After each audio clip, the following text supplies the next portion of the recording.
వైసీపీలో sitting MLA మార్పు గందరగోళం కొనసాగుతోంది. కార్యకర్తల సూచన మేరకు ముందుకెళ్లాలని పిఠాపురం ఎమ్మెల్యే పెండం దొరబాబు భావిస్తున్నారు.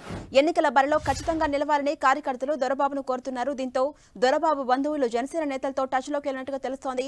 ఖచ్చితంగా పోటీ చేస్తామని, ఎన్నికలకు సిద్ధంగా ఉండాలని క్యాడర్కు హామీ ఇచ్చినట్టు సమాచారం. అధికారికంగా వైసీపీ లిస్టు ప్రకటించిన తర్వాత పెండం దొరబాబు కార్యాచరణ ప్రకటించబోతున్నారు.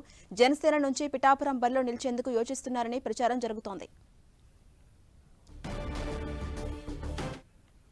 ఇదే అంశంపై మరింత సమాచారం మా ప్రతినిధి సతీష్ అందిస్తారు. సతీష్, పిఠాపురం నుంచి జనసేన నుంచి పెండం దొరబాబు బరిలో దిగబోతున్నారని తెలుస్తోంది. దాంట్లో వాస్తవం ఎంత, డీటెయిల్స్ ఏంటి?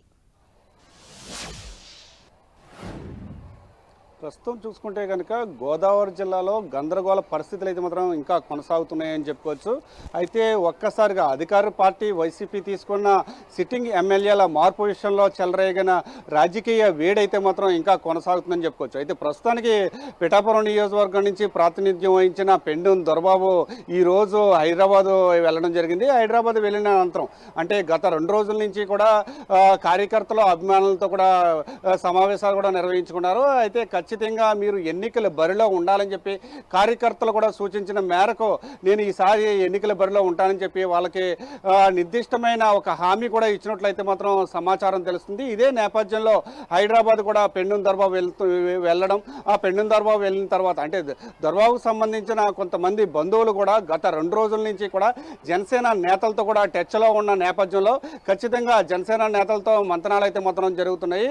అనంతరం అంటే పెండం దొరబాబు అంటే వైఎస్ఆర్సీపీ లిస్ట్ ఎప్పుడైతే ప్రకటించిన అనంతరం కూడా జనసేన పార్టీలోకి వెళ్ళే అవకాశం ఉందని కూడా విశ్లేషకులు అయితే మాత్రం చెప్తున్నారు. ఇప్పుడు ప్రస్తుతానికైతే మాత్రం పిఠాపురం నియోజకవర్గం పరిస్థితి కనుక ఒక్కసారి చూస్తే కనుక అంటే ఇది కాపు నియోజకవర్గంగా కూడా చెప్పుకోవచ్చు. అందులోని ఇప్పుడు ప్రస్తుతానికైతే మాత్రం పెండం దొరబాబుని కాదంటే కనుక ప్రస్తుత ఎమ్మెల్యేగా ఉన్న వంగ గీతకి అయితే సీట్ ఇచ్చే అవకాశం ఉంది. అదే నేపథ్యంలో జనసేన నుంచి కనుక పెండం దొరబాబు పోటీ చేస్తే కనుక కాపుల ఓట్లని సొంతం చేసుకునే అవకాశం ఉంది. కాపు ఆధారిత నియోజకవర్గం కావడం ప్లస్ కాపులు జనసేన వైపు నిలబడే అవకాశం ఉన్న నేపథ్యంలో జనసేన వైపు చూస్తున్నట్లు కూడా సమాచారం అయితే మాత్రం తెలుస్తుంది. ఇటు ఎమ్మెల్యేగా పోటీ చేస్తారా, అటు ఎంపీగా పోటీ చేస్తారా అనేది మాత్రం వేచి చూడాల్సిన అవసరం. అయితే ప్రస్తుతానికి దీనికి సంబంధించి మనం పెండం దొరబాబుతో 10 టీవీ మాట్లాడిన సమయంలో కనుక చూసుకుంటే కనుక అధికార సీఎం జగన్మోహన్ రెడ్డి అయితే మాత్రం ఎమ్మెల్యేగా కంటే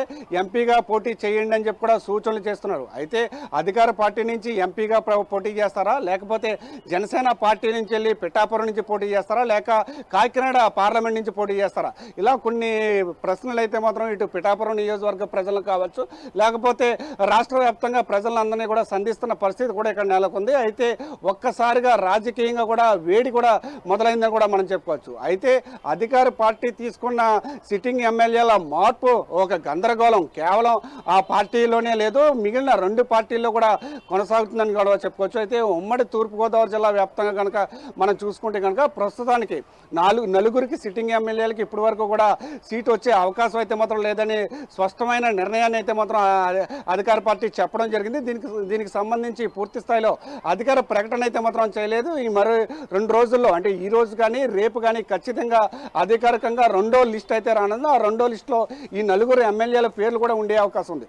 ఆ విధంగా కనుక ఎమ్మెల్యేల పేర్లు ఉంటే కనుక వాళ్ళు ఎటు నుంచి పోటీ చేస్తారో వాళ్ళ కార్యాచరణ అటు అంటే వైసీపీ పార్టీలో జగన్తో పాటు నడుస్తారా, లేక టీడీపీ కానీ జనసేన కానీ ఈ పార్టీల వైపు చూస్తారా అనేది ప్రతి ఒక్కరిలో కూడా ఉత్కంఠగా మారిన ప్రశ్నగా కూడా మనం చెప్పుకోవచ్చు. అయితే దీనికి సంబంధించి అంటే అధికార పార్టీ తీసుకున్న మార్పు నిర్ణయం మిగిలిన పార్టీల మీద కూడా ప్రభావం తీవ్ర స్థాయిలో పడింది. అయితే ప్రస్తుతానికి 4 నియోజకవర్గాలకు సంబంధించి ఇటు టీడీపీ జనసేన ఇప్పటికే ఇన్ఛార్జీలు కావచ్చు, అభ్యర్థులు కావచ్చు, దాదాపుగా వాళ్ళైతే వాళ్ళ నియోజకవర్గంలో క్షేత్రస్థాయిలో పని చేసుకుంటూ ముందుకు వెళ్తున్నారు.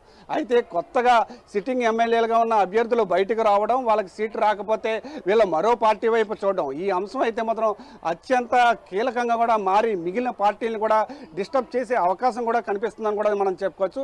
ఏదేమైనప్పటికీ కూడా ప్రస్తుతానికైతే మాత్రం పెండం దొరబాబు హైదరాబాదు అంటే జనసేన పార్టీ నేతలతో కలిసేందుకు వెళ్ళారా, లేకపోతే వివాహ వేడికి కానీ వెళ్తున్నట్టయితే మాత్రం ఇటు వైసీపీ నేతలు చెప్తున్నారు. అలాగా వివాహ వేడికి వెళ్ళారా, జనసేన నేతలతో టచ్లోకి వెళ్ళేందుకు వెళ్ళారని మాత్రం ఒక ఖచ్చితంగా ఒక ఉత్కంఠగా మారి ప్రజలందరూ కూడా ఎదురు చూస్తున్న పరిస్థితి కూడా ఇక్కడ నెలకొందని కూడా మనం చెప్పుకోవచ్చు. Right, thank you Satish.